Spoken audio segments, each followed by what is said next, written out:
show on the internet that runs on pizza and Pepsi. I'm your host, Ryan Miles. And I'm Reid, and we're going to be reviewing video games and comic books and everything cool that you need to know about the school and stuff that goes around in society.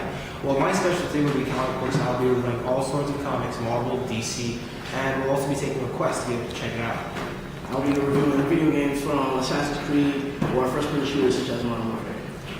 And we're going to relate these to everyday life. Like, for example, what most people don't know is a comic book actually has words in it that make sense and aren't just like pow, punch in the face. They're actually like real words, like in a real book with real storylines. Well, most people don't appreciate that, but I personally appreciate it. I'm pretty sure Andrew does too. Of course, like also in video games, most people don't realize that there's a lot of science that goes into it. A lot of history too. The landscapes that they put in, and they actually have to go to those places and actually see how it works. If the history, that if the game is historically backed up by something, then you have to also research. It's good for history. And with the comic books, like the other day I was reading a comic book and I was getting ready for SATs a few months ago, and I saw like, wow, there's like several SAT words in here. Like writers like Scott Cinder, who writes the Batman series, and Dan Slott, who writes the Amazing Spider-Man series. They're actually very fluent in English. Well, obviously you have to know English, and they're very good at doing what they do. They're great writers, and if I had to, I'd put them in the rankings of great writers such as Mark Twain. Of course. Gaming industries such as Ubisoft or Bungie, they all work together to find out different aspects of like what people like, and also what kind of aspects of regular life that can be put in the game. So people actually, as they're playing, they can actually immerse themselves in the game, actually relate themselves to the characters that they're playing. Yeah, like just last time I was playing Batman Arkham Asylum. It was Arkham City, the second Arkham City. And I was playing like for 5 seconds, I just zoned out. I went to like this autopilot mode, and I just felt like Batman right there, throwing batarangs, and when the guys were punching, I actually felt like a little bit of pain there. It was pretty cool. Like it's with all this technology and computer engineering that they're able to like turn this video games. Like 20 years ago, you wouldn't have even looked at the screen and think like, wow, in 10 years this thing's gonna turn into a TV, and then in like another 5 years, video games. Biggest markets out there, a lot of cash involved. It's awesome, and to a certain degree, it's educational. Like the other day, I was watching the news on ABC7, and this doctor guy is like, they studied 2 groups of kids who wanted to be students, and the ones that played video games actually turned out to be better surgeons because their hands were able to work a lot better. And it's crazy. It's fingers, the controls are everywhere, so you actually have to work with your fingers and like hand speed and everything. And just like everything else, you gotta keep it to moderation. You can't sit there for 4 hours playing a video game. We do not recommend it. If you like something fun, keep it to moderation. I know parents bug. We got parents. They'll bug you. Be like, oh, get off the video game. It's time to do your homework. Yeah, do your homework and stuff. Play it for a little bit of fun. Don't make it an obsession. Make it a hobby, just like everything else. You should always put aside some time to actually study. Like, you want to be well-rounded. You want to have fun, but you also have to make sure that you don't only just play, but you have to actually work. Like, you don't get anywhere in life just like playing video games. Alright, now let's get to the fun part. This is where a little bit of spoilers start out. Well, I'll be telling you guys a little bit about the Amazing Spider-Man series, which has been coming out so far. Unfortunately, on December 6th, the 700th issue is going to be released, and that's going to be the last issue of Amazing Spider-Man. So far into the series, things have been going nuts. We don't want to spoil too much, but a little spoiler alert to the Amazing Spider-Man fans. That so far now, it turns out that Dr. Octopus has switched bodies with Peter Parker. And Dr. Octopus is actually dying. So we think that we don't know what's going to happen yet. And new issues are coming out and so on, so we don't know what's going to happen. Something can change the last 2 issues. And stuff's been going on. So how would you do with video games? Right, so in the video game world, earlier in November, when Assassin's Creed 3 came out, the background is you're playing as an assassin who is half Englishman and half Native American.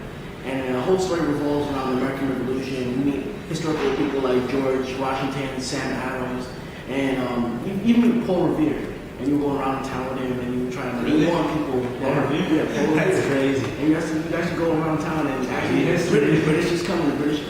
You actually go around. Also, I just thought it was like a funny game. I don't know if it was a story. Actually, there's a lot of history in there. Like Valley Forge is actually one of the main missions in the game. Really? Yeah, that's crazy. Many things like that. Also, like they also give you an aspect of like between the Mohawk Indian and the British. And they also tell you how the British they also think what they're doing is right. Also for the colonies. So we actually pretty much get to see like what the British aspect was. So far in history in school, we've all been seeing the American aspect and the Patriot desk. And now in the video game, you're saying that they actually showed the Native American aspect and the British aspect of what goes on. Yeah, exactly. Two sides to every story. Actually, three this time. One thing that people actually don't know is that if you've ever played Assassin's Creed, the group known as the Templar Knights are actually the British Crusaders who actually who run around in Constantinople and during the Crusades. Like they're actually the Templar Knights, and the Assassins are it's actually a made up group that to say that the people who oppose them. And in this game, like you're actually saying that it's like the Crusaders are actually the ones who are in the wrong and the Assassins are in the right. That's pretty awesome. You're going to help those Ivy World history students hopefully on their APs and maybe sitting there. Those Crusaders? Oh wait, Assassin's Creed. Assassin's Creed. Alright, so what else is going on in the comic world is Scott Snyder and several other writers are doing a series called Death of the Family. The Joker's back. He's got his face ripped off by in the dollhouse. The dollhouse is not a metaphorical place, it's an actual place where this crazy guy, he severs people's faces off. And Joker, for some reason, he's crazy, voluntarily decided to get his face cut off.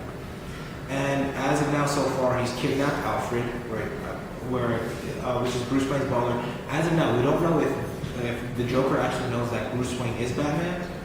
Like it's been a little bit hinted, and it's going through 7 comic series. It's going through the Detective Comics, the Batman comics, Batman and Robin comics, Catwoman, Nightwing, Red Hood, the Outlaws, and Teen Titans, and also Suicide Squad.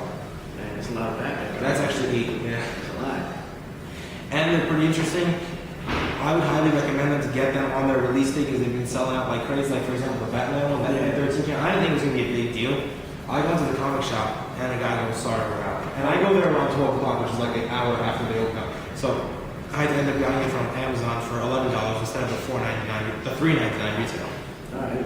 So what comic store do you go to? I actually go to Magnum Comics on Riverdale. Those guys are awesome. It's Neil and Tony who work there, and there's another gentleman who works there. I don't know him very well, but I know Neil and Tony. Those guys are awesome. I recommend going there every day of your week if you can, if your pocket lets you do that.